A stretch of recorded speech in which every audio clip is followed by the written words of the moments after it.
真实的传武到底什么样？看看他们怎么训练的，你就明白了。近期网络上掀起了一阵中国传统武术和自由搏击之间比武切磋的热潮，很多所谓的名门学派大师被一些业余的自由搏击爱好者轻松击败，这也让越来越多的人都产生了疑问：难道中国武术真的只是不中用的花架子，没有一点实战用途？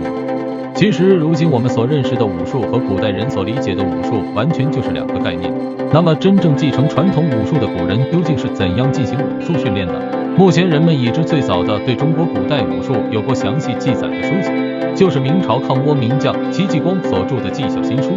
戚继光在这本书当中阐述了中国古代传统武术的真正含义，以及古人练武的真正目的。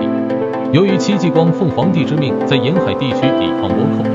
所以他命令手下的戚家军在习武的时候要摒弃一切好看而不实用的花架子，多练习那些在战场上有用的杀人技。他在训练士兵的时候往往都会从几个方面来进行。首先就是在实战当中训练，继光总是要求自己手下的士兵按照人数划分，分为均匀的两个部分，然后两方人马便厮杀搏斗在一起。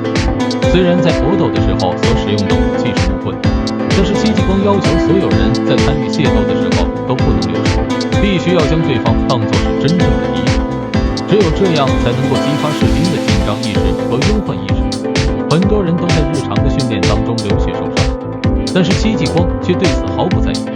因为在训练过程当中流血受伤，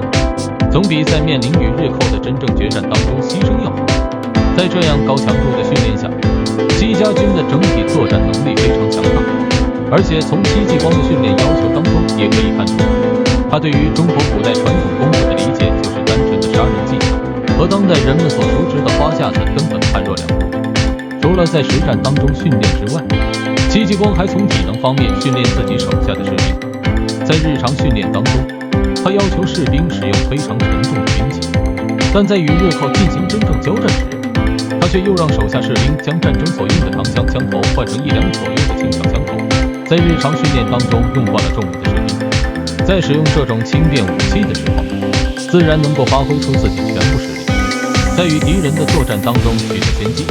现代人，特别是一些所谓的习武之人，在进行日常训练的时候，主要的训练方法就是多吃多练，确保自己的身体素质。但是戚继光却总是要求士兵集体绝食，因为在他看来，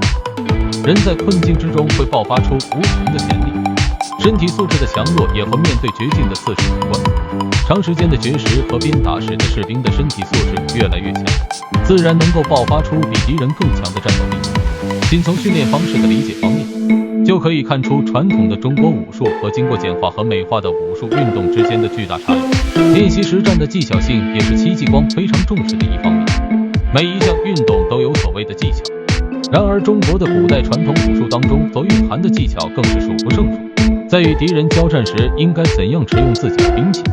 又应该保持怎样的站姿，在出手进攻的时候要运用怎样的进攻路数，这些都需要临时发挥，不可生搬硬套。戚继光在训练戚家军的时候，要求所有的士兵都必须掌握基本的交战技巧。如何才能够确保自己在与敌人交战的时候体力充沛？在戚继光看来，掌握基本的作战技巧远远比其的所谓的绝世武功有意义。由于古代所使用的大多都是武兵器，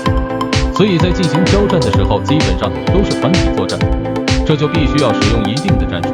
戚继光在训练戚家军的时候，也会根据敌人的战术制定出相关的策略，比如日寇大多使用武士刀，并且在交战时采用人数差作战。戚继光根据日寇的这一作战特性，研究出了鸳鸯阵，将不同职能的士兵集体整合在一个阵法当中，发挥出最大的杀伤力。仅仅是明朝时期的一位将领，便对中国传统武术有着如此独到深刻的见解，更不要说中国传统武术经过几千年来的不断补充和发展，蕴含着多么无穷的力量。如今那些所谓的名门正派，大多都是滑稽剧场。